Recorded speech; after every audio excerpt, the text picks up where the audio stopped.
Hello, and welcome to Sobercast, where we provide AA speaker meetings and workshops in podcast format.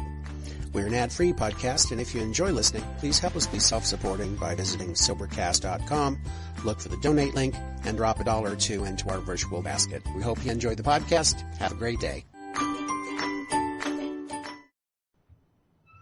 Hi, I'm Bob. I'm an alcoholic and an addict and codependent, adult child, and just basically my days are full.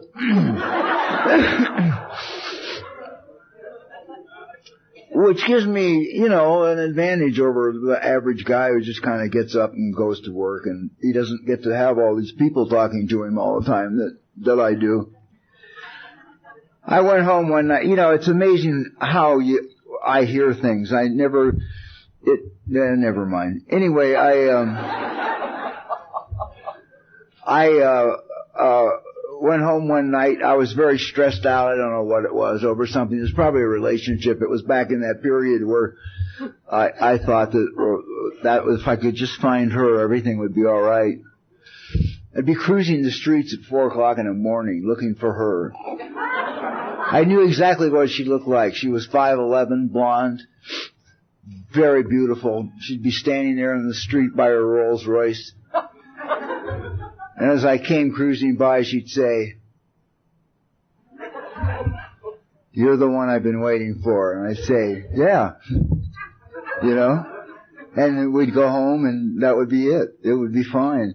And nothing dying on me that who the hell wants some babes that's out at 4 in the morning on the streets, But besides that, what I eventually discovered was when I was in that place, I was looking for God. But I needed some sort of physical form, some earthly form that I could see, touch, hold, and then I would be okay. And that would be God would then fill me with whatever I needed that day or that night or whenever. So whenever I'm out there cruising, well, I don't do much of that anymore, actually. I've grown up, which is boring. It's, I still have fun. He asked if everybody could hear him, and somebody in the front row said, "Yeah."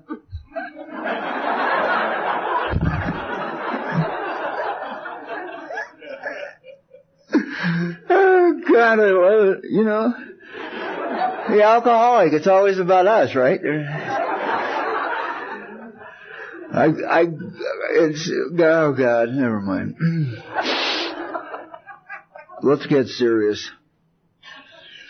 I've been sober like 40 years, 41 years, something like that. I got here when I was 12. Oh, thank you.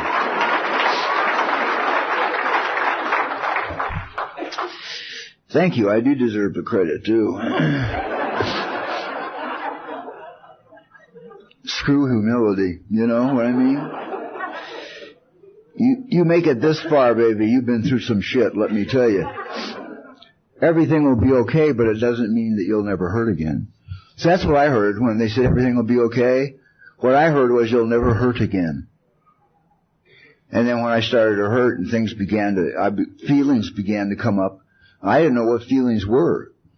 I grew up in a neighborhood where we laughed when the dog got hit by a car. You had to be a tough guy. If you weren't a tough guy, man, you were dead, And, it's like, it's so, I think about how hard it was for me to get in touch with feelings and to express feelings. Now, I may talk about feelings, and talking about feelings might make you uncomfortable. If it does, you could leave now, actually. That's honorable. If you leave now, that's honorable. There's something you don't like, and you're not going to sit around and listen to it. So you just get up and go, But don't just stay and sit and judge me. There's nothing honorable in that, so the feelings are going to disturb you. They disturb me all the time. They even wake me up. They always want to talk. At 3 in the morning, and they have a tendency to be negative. They sort of know what the next 5 years is going to be like, and none of it's good, you know. So wants to talk to me about that, you know, how bad it's going to be. And, oh God. I went home and had a meeting by myself. I woke up about 3 in that panic, you know, and the rest of my life was going to just be terrible, you know, just this bag of manure, and I just didn't, you know, I couldn't call anybody. I don't call and ask for help. Are you kidding? That's not where I come from, not how I grew up. You don't ask for help. You don't let anybody know you need it. You just don't ask for help. So I couldn't call a sponsor at 3. Giving me your phone number was a waste of time because I always hurt like 3 o'clock in the morning. Seems to be the magic hour for a lot of us. 3 o'clock, up, wide awake. Chances of going back to sleep are slim and none. You know, it's like, and I always tried in the beginning until I finally gave up. Somebody taught me not to bother. Just get up. It's 3 o'clock, doesn't matter. Get up. You're not sleepy. Don't lay there and try and put yourself back to sleep. You know, I'd lay there all real tight in a ball and, you know, and prayed. And somebody say, well, pray until you reach the end. Say the Lord's Prayer over and over until you get to the end and you remember the word that has gone before. You know, and so I would say the Lord's Prayer probably would take about an hour to accomplish that. And I couldn't get back to sleep. And so the getting up is a good idea. You guys, can I share that with anyone? You want to just get up. Then if you happen to have more than one voice in your head, and they have a tendency to be combative at times, you might want to do what I do, which is then put all your chairs in the house in a circle.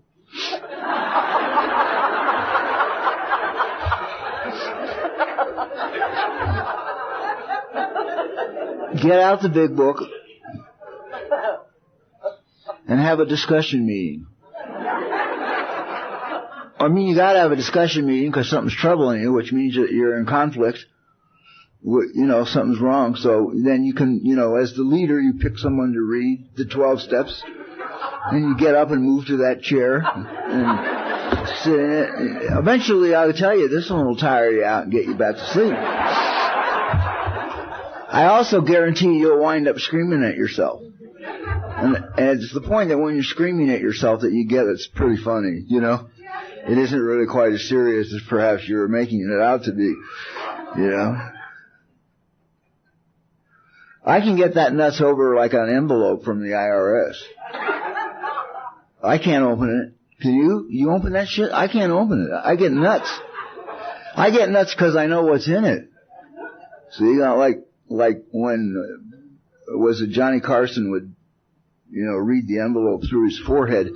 Yeah, you know, it's like I could do that with my mail, you know. Just stick it up there and know it's a bill and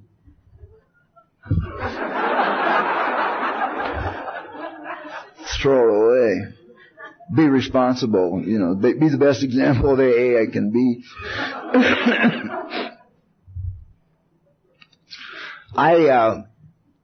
I have this. You may wonder how I got this. You may not wonder how I got it. I haven't talked in a long time. It's been quite a while, a couple of years. For the most part. I think I talked once or twice.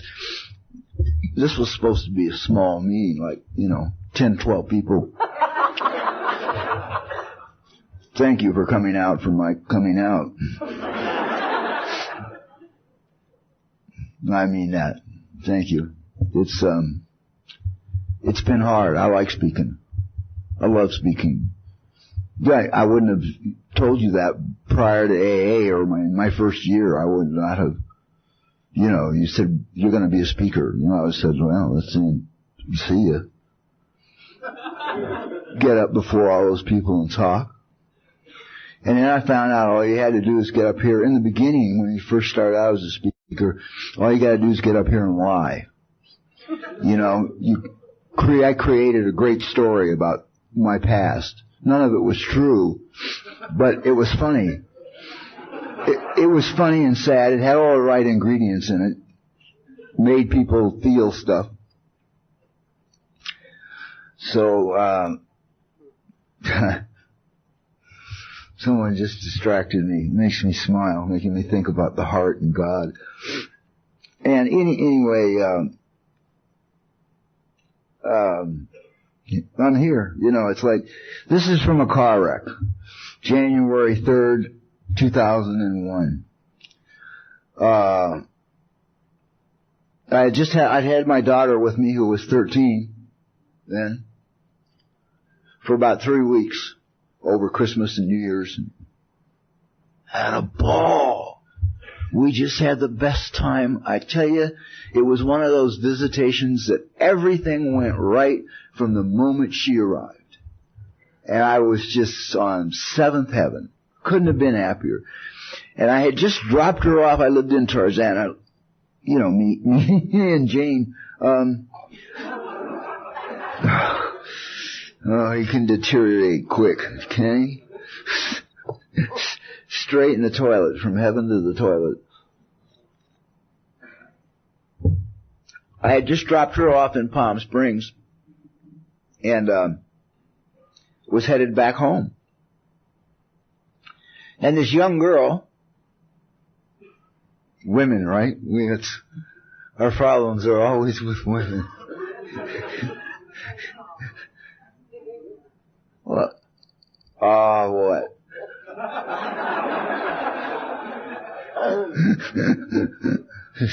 Nothing wrong with that. You know, it's fun. You know, living with somebody who wants to kill you, you know.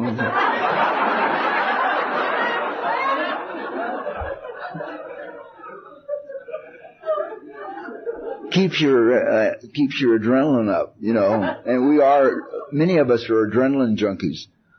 A lot of us, that's our drug in sobriety and recovery. Anxiety is our drug of choice.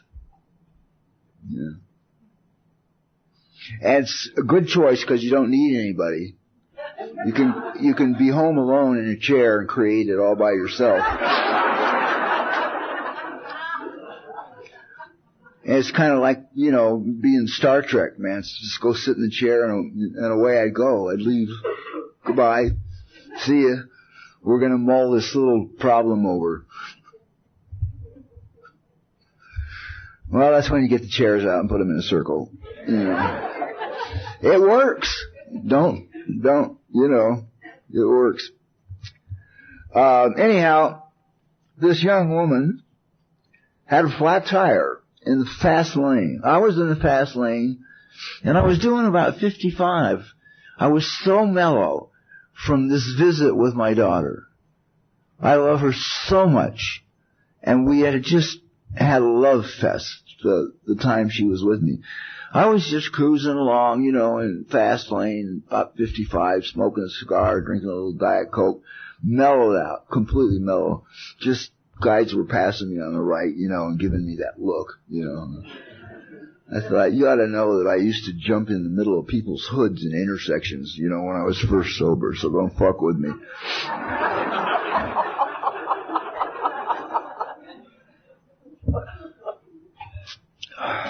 Those are bad days. Anyway, get sidetracked. Anyway, she had a flat tire, so she's in the fast lane, so she turns off her engine and parks, basically, in the fast lane. I come around the curve on 10, out by Colton, San Bernardino, somewhere in that area, because that's where they took me to the hospital. And there's a parked car in front of me, and I'm doing 55. There is what followed was interesting. I was in and out of consciousness for a little while because I had removed the windshield with my head. All my ribs were broken. The 6th and 7th cervical vertebrae were fractured at the tips. I went into a coma for a month almost. Well, the ambulance ride was interesting because I was still going in and out, you know. And I always would come to at the wrong time. I came to when they were cutting my side to put the tube in to refill the lung, you know, that had collapsed. And that's the moment I come to, you know. He sticks and I'm awake. It's like, timing has always been my, you know, it's always been great. So anyway, we're riding to the hospital, and they're in the front, you know, one's in the front, one's sitting with me in the back, and I come to, and they got three different hospitals. They're trying to figure out which one they're going to take me to, and finally the guy driving says, well, we'll take him to Arrowhead Hospital, which by the way isn't as bad as it sounds. But let me tell you, when you're laying in the back, man, it doesn't sound good. You know, I'm laying back there. I'm trying to talk, but I can't because my throat's all crushed, and I can just get out. Whispers, and I want to get on the guy, but I can't. And I'm back there screaming, and you can't hear me because it's just a little whisper. But I'm saying, "Fuck Arrowhead, man! I want to."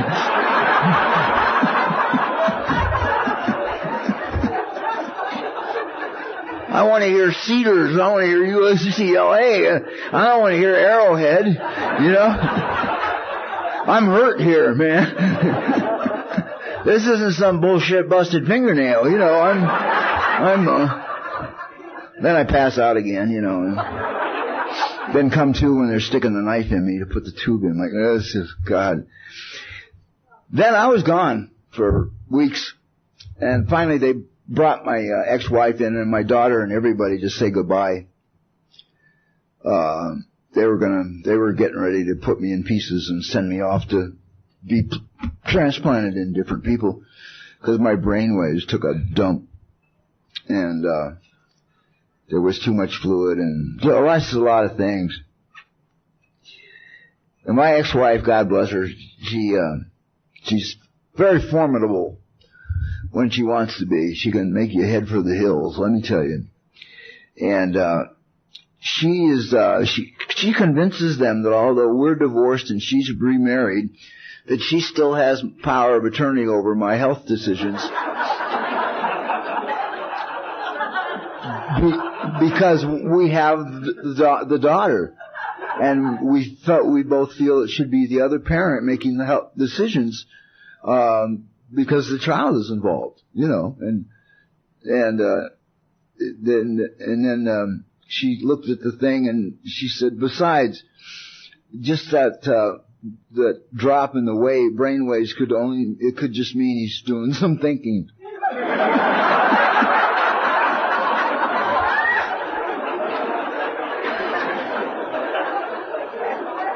She tells his neurosurgeon, you know, that he gets pretty intense when he thinks, you know.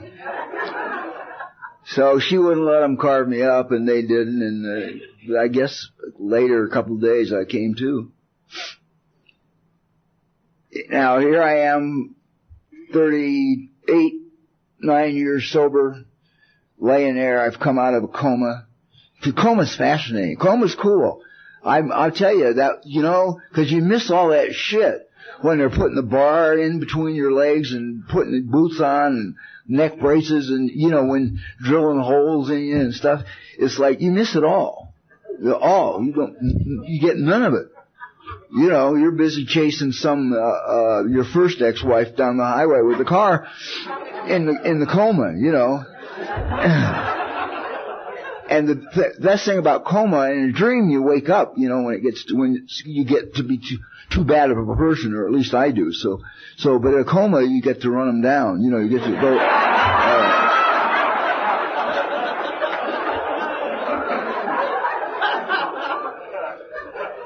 The coma doesn't care, you know. It's just,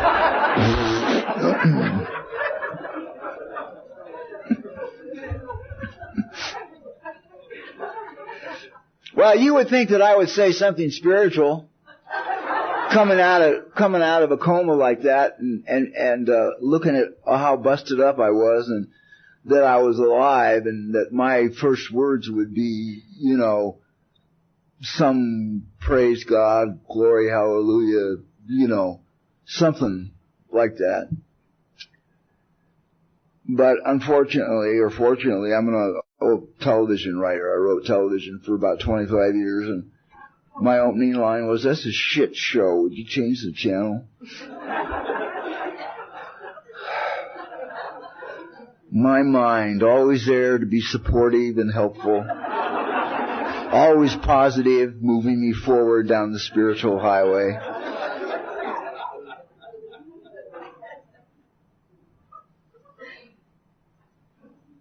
Well, about 4 months later, I'm in my third hospital, and I'm sitting in a wheelchair out in the patio. We just finished some physical therapy.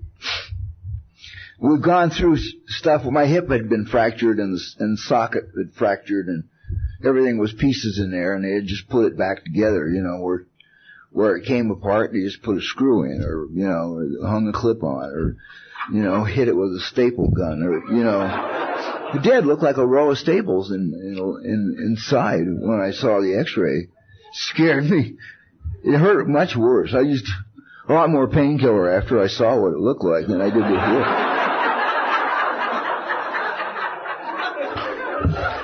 Can somebody turn this morphine up? Please? I think 15 cc's in an hour is good. Well, that's what I used to do on the streets.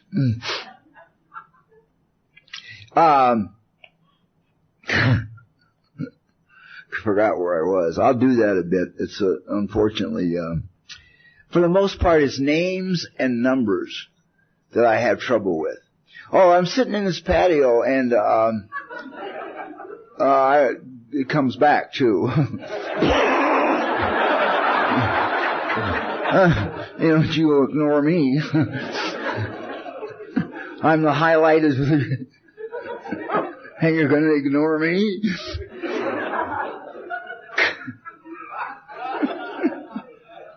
I don't know who asked me, but I bet they're sorry now.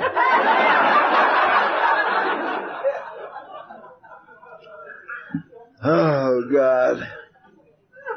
So I'm sitting out there, sir, in this wheelchair, and I've gone through a lot of stuff.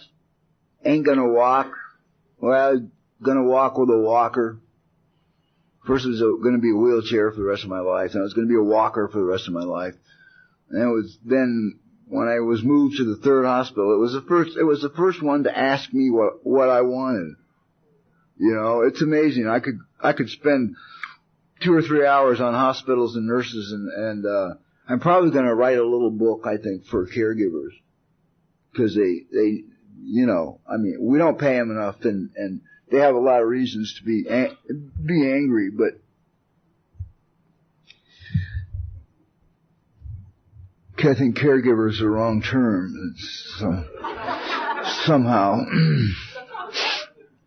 Anyway, I got to the third hospital and they said, "What do you want to do?" And I said, "I want to leave here on a cane." And they looked at me, this team of physical therapists, and they said, "Do what we tell you, when we tell you, for as long as we tell you, and we'll see that you leave on a cane." Wow. Just a simple statement.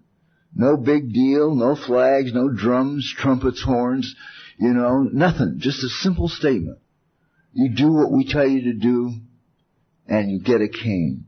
I mean, that's a hell of a prize when you're thinking about a walker. God, I hated being out in public on a walker. People don't see you. They see you, but they turn away immediately. I have a whole different attitude now about people who are handicapped. I try and make sure that at least I make eye contact with them. If I don't make eye contact, I say hi. Make some contact so that they acknowledge their existence. Because I'll tell you, it hurts. A friend of mine had to come get me and take me to the mall. I had to get my glasses my glasses were all busted up and I needed a new pair. So when I was able to go out and they could do my eyes and all that stuff, he came and got me and we went to this mall. We were out in Pomona, is where the hospital was. And, they don't see you. And boy, it hurts. It really hurts. I wanted to sit down and cry somewhere. I didn't even care if they saw me, you know. That's my childhood. I'm not there, you know. Being ignored, or if I make a noise, I get hit. That was a pretty simple childhood too, you know. We had real simple rules, you know. You eat your dinner. If you don't eat it, it's there waiting for you at breakfast. And if you don't eat it for breakfast, it's there waiting for you at lunch. But you don't get anything to eat again until you eat that dinner. You know, I held out sometimes for as long as a week. And that's at 11 and 12 years of age. You think I had a little fuck you attitude? As a child, I didn't quite get this parental love thing. Oh, God. Anyway. Well, I say that because, you know, when they read these things and we make a list of the people that we've harmed and we go talk to them, if you're really fortunate, you'll have a sponsor that then after that will help take you and get to make a list of the people that harmed you. See, I never understood one side thing. I should feel bad and they can go ahead and feel good. You know, they really hurt me. They deserve to know what happened. And so it's another way. It's just flipping. Basically, it's like flipping the 6th, 7th, 8th, and 9th steps over, and doing them that way. Because it's like my sponsor said to me that the 9th step is the step that separates the men from the boys, and if you get to there and you make it through the 9th step, you'll stay sober till you die. And they meant, you know, really work the steps and really do this in the, you know, from the book, and you'll be okay, you know, and,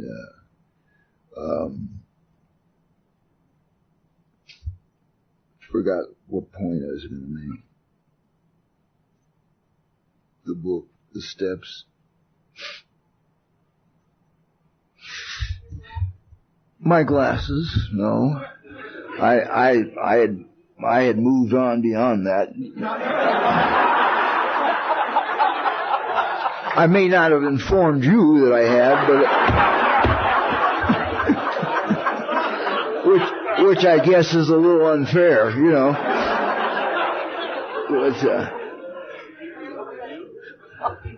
God, people that harmed me, make a list of them. Yeah, the men separate them from the boys. Oh yeah. Thank you. Well, somebody's listening. Obviously, I'm not. Now I forgot. Damn it.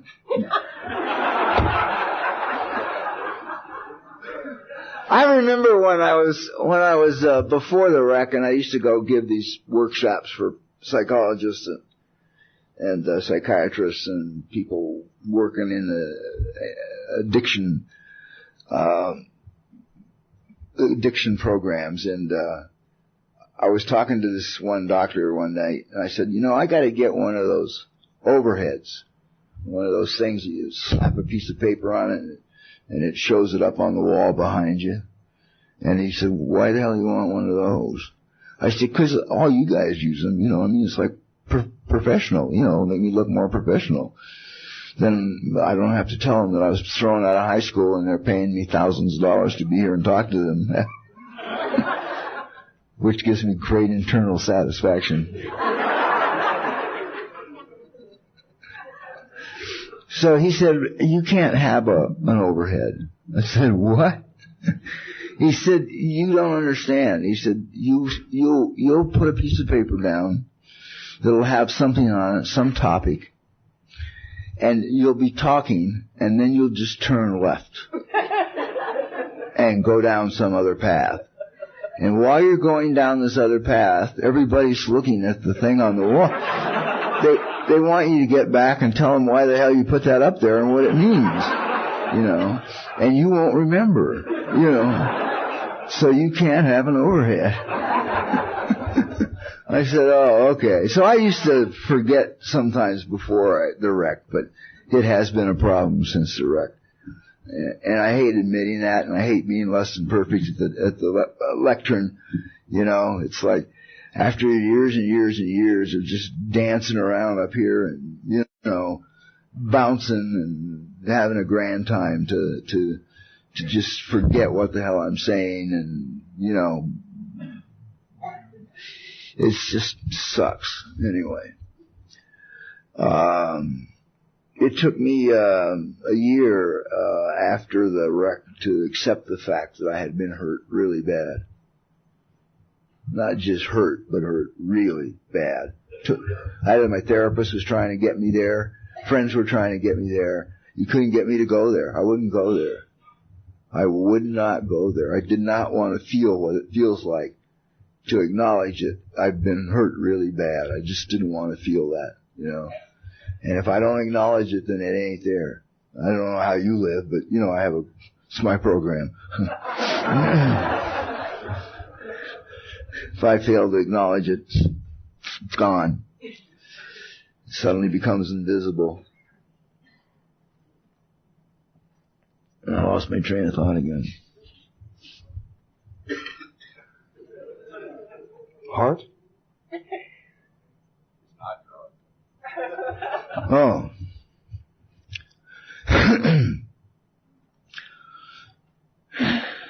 So anyway, I'm sitting in the wheelchair in the patio. I'll go back and come around.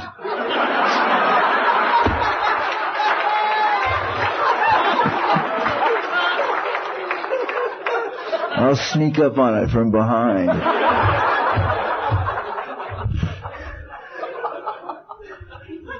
Well, when you go through a windshield, you got to find a new way to think.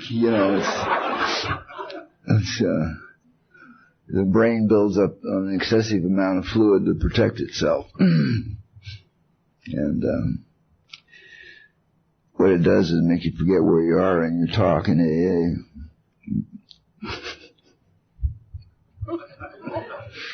Oh, God help me. Anyway, I'm sitting in the wheelchair in this patio in this hospital, the third hospital. And you would think I would have immediately begin to praise God because I've been there in that chair and I have never been enough when it comes to God. I've just never been enough. I've never been good enough, clean enough, spiritual enough. I've never been enough.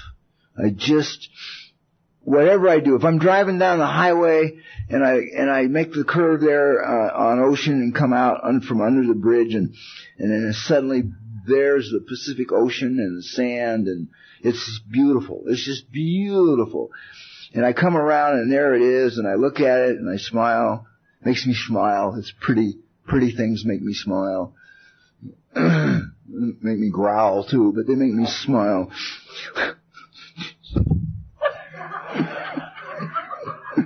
I mean, I got eight fucking people up here trying to give a talk, and it's hard,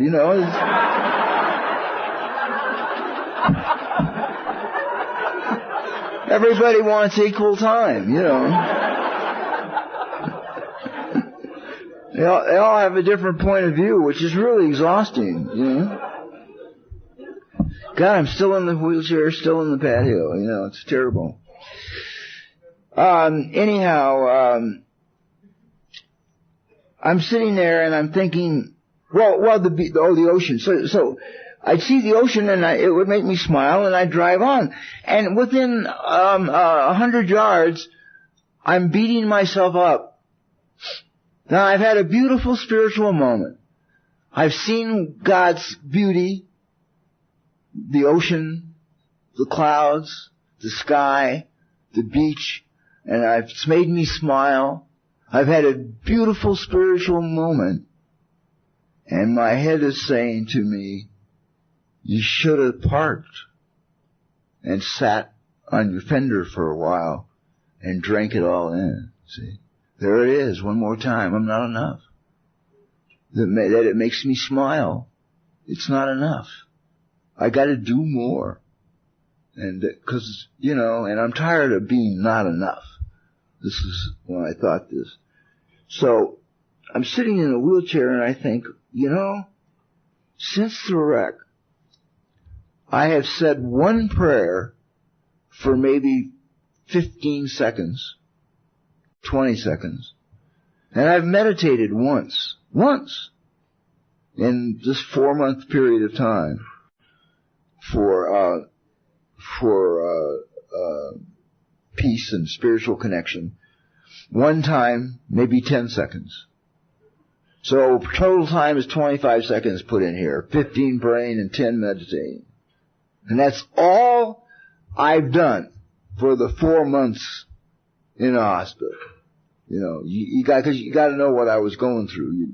You just, being moved this far was you wanted to die, so it was like praying and meditating was not on my mind. I had to control the pain. I had to, I have to. I gotta be enough. I gotta do more, And here I am, and I'm alive, and I'm gonna leave on a cane, and I understood at that moment what the word grace means.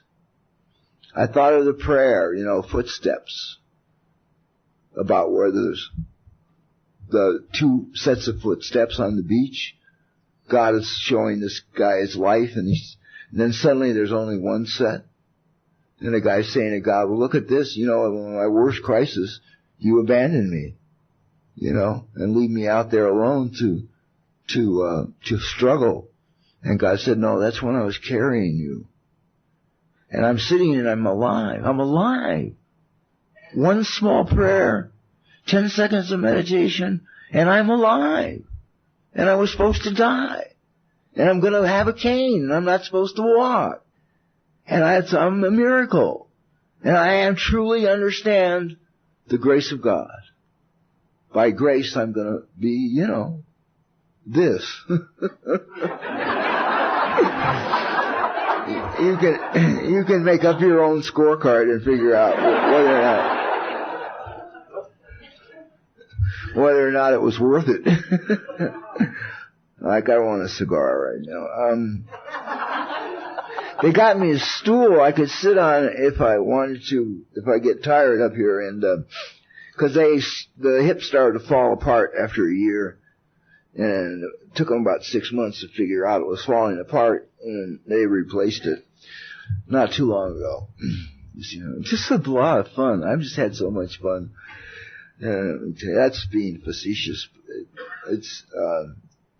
It's been a wonderful lesson, but it has been, I can live without having it again.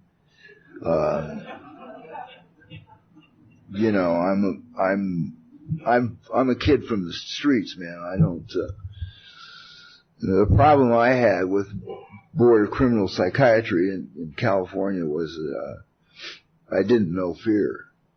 I'd never been afraid of anything or anybody.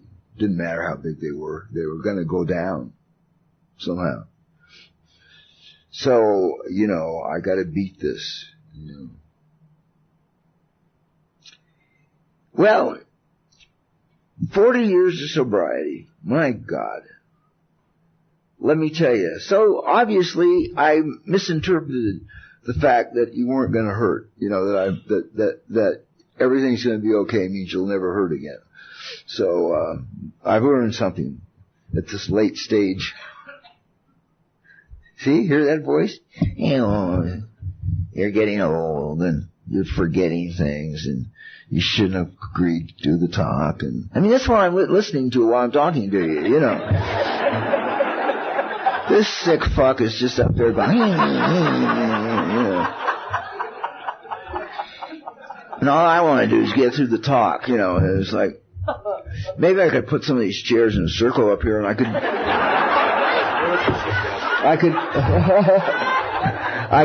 have a meeting and you could watch me and get how crazy I really am, I'm a major fan of therapy, a major believer in the power of therapy, and I know some of you are not major fans of therapy, If so, just keep your mouth shut about it.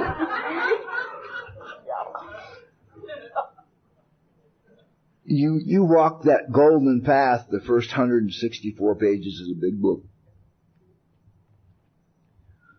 That's all anyone needs. I've heard that said a lot. You'd be amazed to know I agree with you.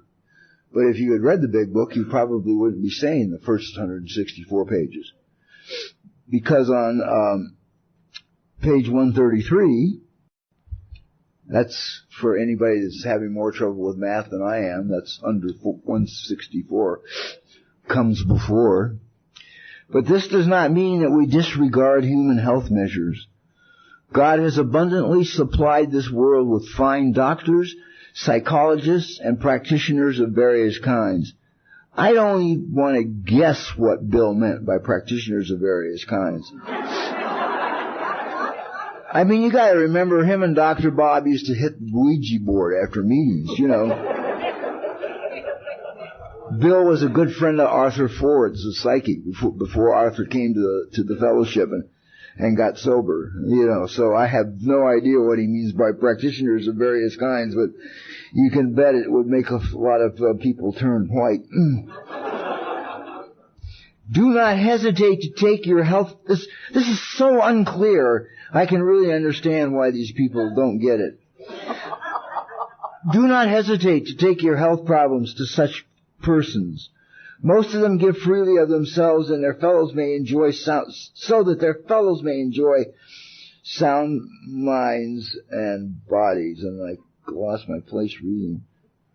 Much of them give freely. Try to remember that though God has wrought miracles among us, we should never belittle a good doctor or psychiatrist. Their services are often indispensable in treating a newcomer and in following his case afterward.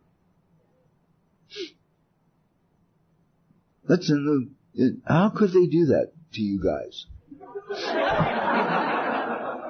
Slip in there that's so unclear, you know.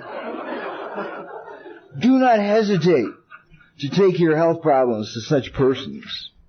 Then on the next page, 134, which is still under the 164, a word about sex relations. You know, I love AA relationships, man. It's like two trash trucks colliding.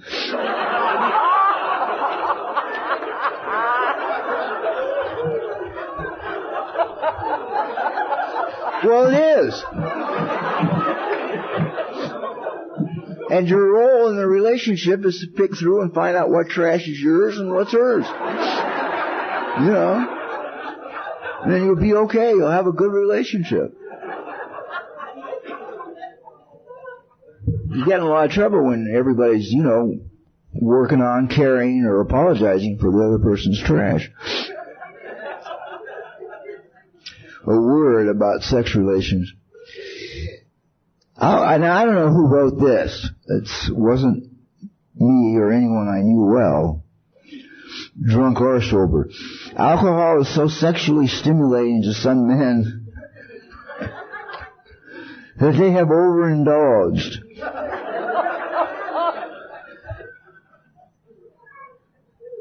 I'd like to meet this guy. You know? I mean, I know you can kind of turn all that around with it if you know, shoot a fast 5 cc's of methamphetamine, but other than that, they have overindulged. Couples are occasionally dismayed to find that when drinking is stopped, the man tends to be impotent. Yeah, right. That's why Sex and Love Addicts Anonymous is filling up at the rate of 1,000 a week.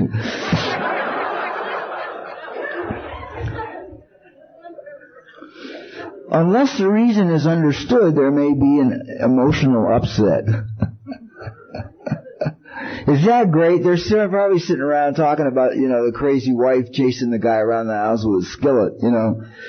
And they get it down to, you know, may experience an upset. There may be an emotional upset. Yeah, there may be. Some of us had this experience only to enjoy in a few months a finer intimacy than ever. There should be no hesitancy. Oh, again, they're unclear here. There should be no hesitancy in consulting a doctor or psychologist if the condition persists. We do not know of many cases where this difficulty has lasted long. Take it to a psychologist. It's very clear about that. Get help. The hardest thing for me to do. Get help. Let somebody help me. Ask for help. Go somewhere where there's help. Just go get somebody. I did 17 years sober. Changed my life. I would have died. I wouldn't be here. I wouldn't be standing up here. No way in hell. Had I not started therapy at 17 years, I was 17 years sober and all I wanted to do was die. You know, I didn't even have the energy to want to kill myself. I just wanted to lay down in a gutter with cool, clean water running through it and die. I don't know why it was my image, but, you know, that's my image. Just lay down in the gutter with clean water running over me and say goodbye. There was one point in the coma where I felt my whole being said, this may be it. This may be it. It may be over. And what's the point I was going to make? Oh, I thought about it for a minute, and I didn't get any bright light or none of that shit. But that's probably when the what do you call it? You know, when that meter they had on my brain dropped, and I thought, it's okay. I've had a good life, man. I've had a good life. 17 years, you know, good life. Made lots of money, behaved like an adolescent, spent it all. You know, I've had a lot of fun, had a good time. Been married a lot, you know, by then probably 7 times. 6. I had 1 more to go. I've quit. I give up. You know, it's like somebody trying to get that one class in college, and they can't get it. Obviously, somewhere in the 7 marriages, I should have got it. You know, I say that, and then what some of you out there know is I'm just a victim of the era in which I grew up. People did not live together. Under any circumstances did a couple live together. It wasn't done. You either got married or you stopped having sexual relations. That was it. So that's why I'm married 7 times. Now, when I was facing my business manager and we were sitting down figuring out my bankruptcy, don't you think I wished I'd lived with a few of them? I'm telling you, take up gambling, man. It's cheaper. Divorce is very expensive.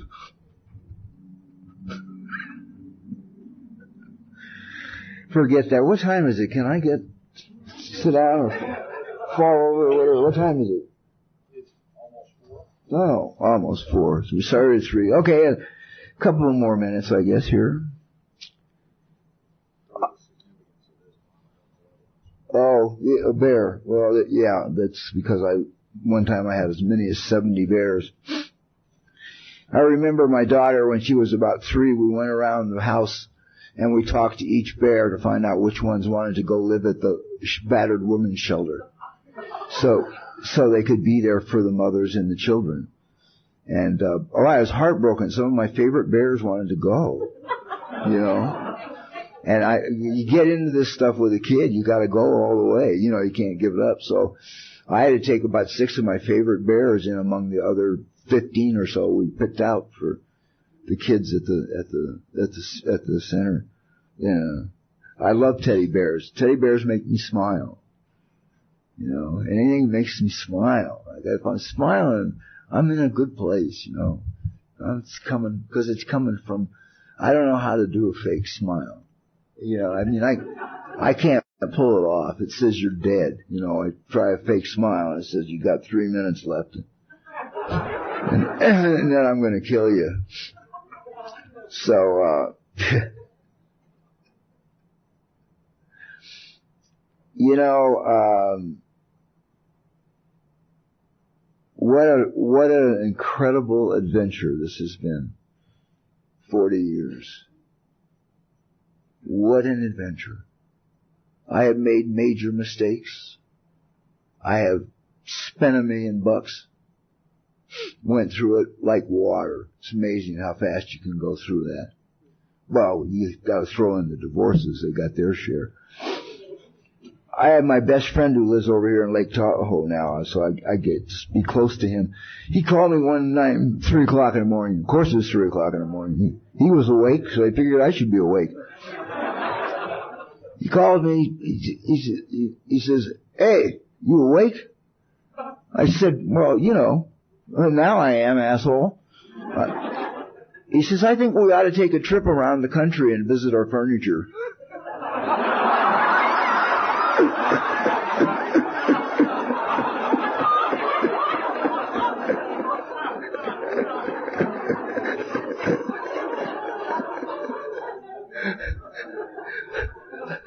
I thought that was a wonderful idea.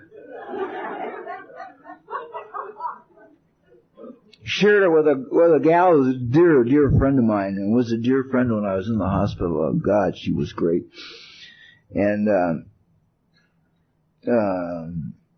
she said that's a good idea. What she would do is she would have an open house, so the guys could come visit their furniture. Each relationship was a different piece. Well, so you've gotten a good look at me, and you know, I may struggle a little bit mentally here and there, but I'm still sober.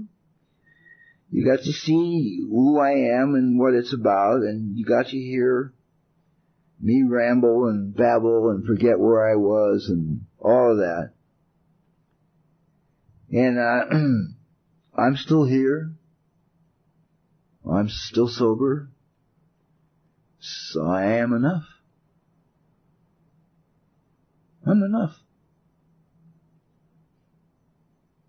I mean, one day, here in not too far distant future, the cane will go. Really. It's gonna go, man. I am enough. The highest form of spirituality is Popeye's philosophy. I am what I am. That's really it. Accepting myself. And I'm enough. I'm enough. I got the message from some people that I wasn't enough. And it's taken a long time to undo it. But I am enough. Unfortunately, they both died before I could tell them that I was enough. So I'm extremely grateful to a God I don't understand. I'm extremely grateful to the Alcoholics Anonymous. It's my family, man. You guys are my family. I mean, you came out here to hear this rambling, babbling, bubbling, you know. See, there's that guy sitting up there, and you just ramble and babble, you're not fucking enough. What do you mean, you know? You're not even close to being enough. Shut up and sit down, you know.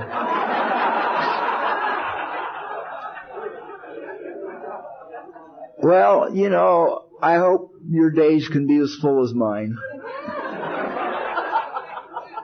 Keeps you from being bored, and I hate being bored more than anything in the world. So I am enough, and God does love me, and I don't have to be doing anything. I don't have to park my car and sit on the fender for a half hour and look at the ocean. The little smile is enough. I have thanked God with the little smile for the beauty of the ocean and the sky and the beach. I'm enough. A smile. It's enough. It's enough. I always thought it was this big monumental thing because I was taught I was a bad person. And I was taught I wasn't enough. And I was taught I'd never be happy.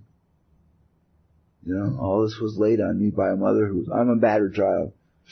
We're talking broken nose and ribs and, you know, serious, she could dish it out. The message is, I'm not enough. That's what you get when you're getting beaten up, you know. But I am. Isn't that cool? Isn't that cool? I mean, you've listened to me ramble and babble and do all this, and, you know, I'm okay. I don't have to be perfect. My speech doesn't have to pitch, talk, doesn't have to be in line. I don't have to do it chronologically. You know, if I can even find the lectern, we're good, we're ahead. You know, be in the moment. Okay, I'm here, I got this far. What do you want now? You know, whatever it is, I'm enough. So, I am what I am, and I've tried to show you that. And, sobriety is beautiful, AA is beautiful. It's an incredible adventure. Incredible.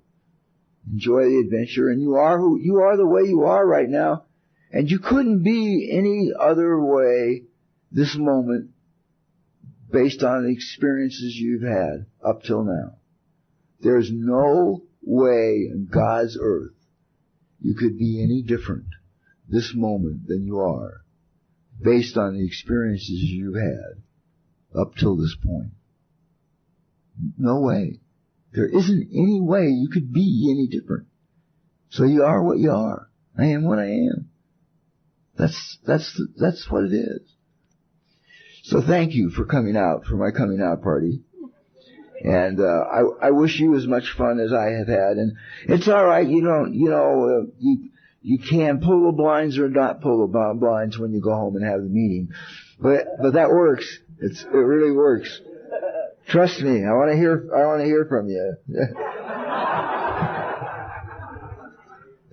I want to know what the topic was and how.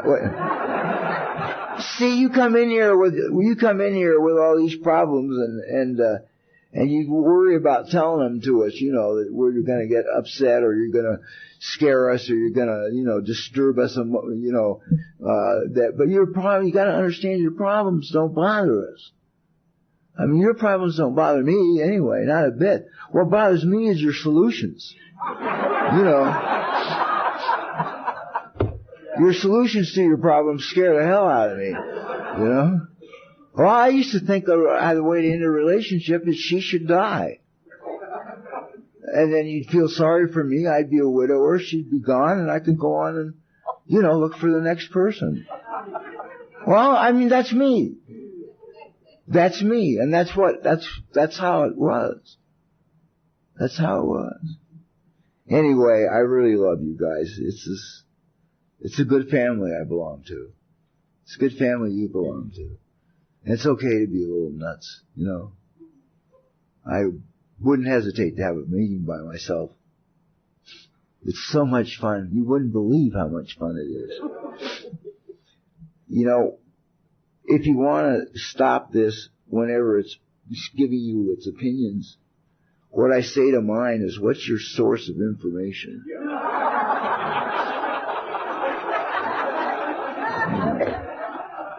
I was thrown out of the Los Angeles City school system in the 10th grade.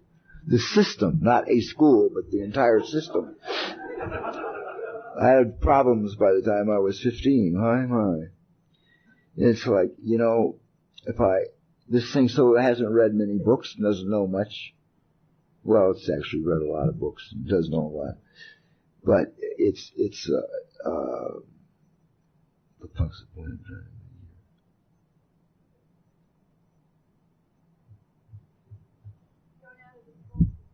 here? Yeah.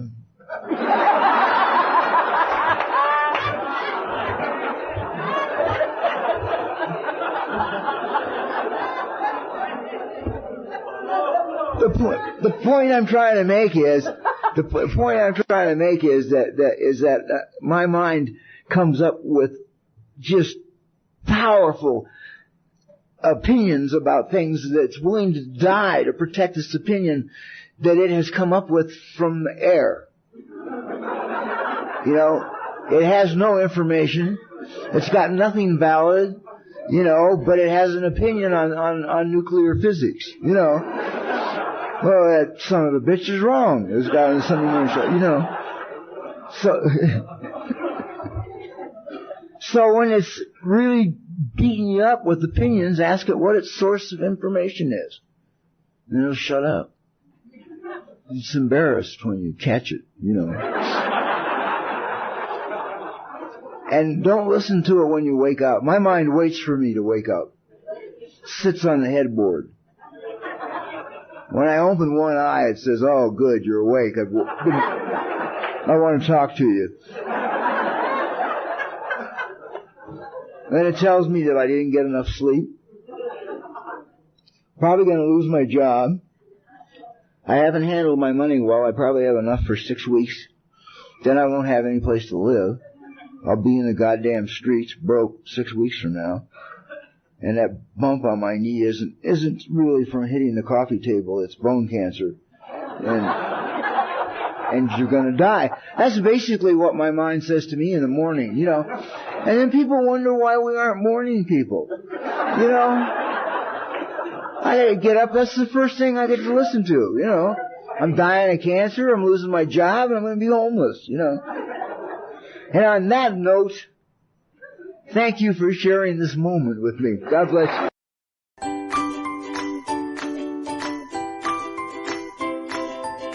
Thanks for listening. I hope you enjoyed the podcast. Sobercast is ad-free, and we'd like your help in order to keep it that way.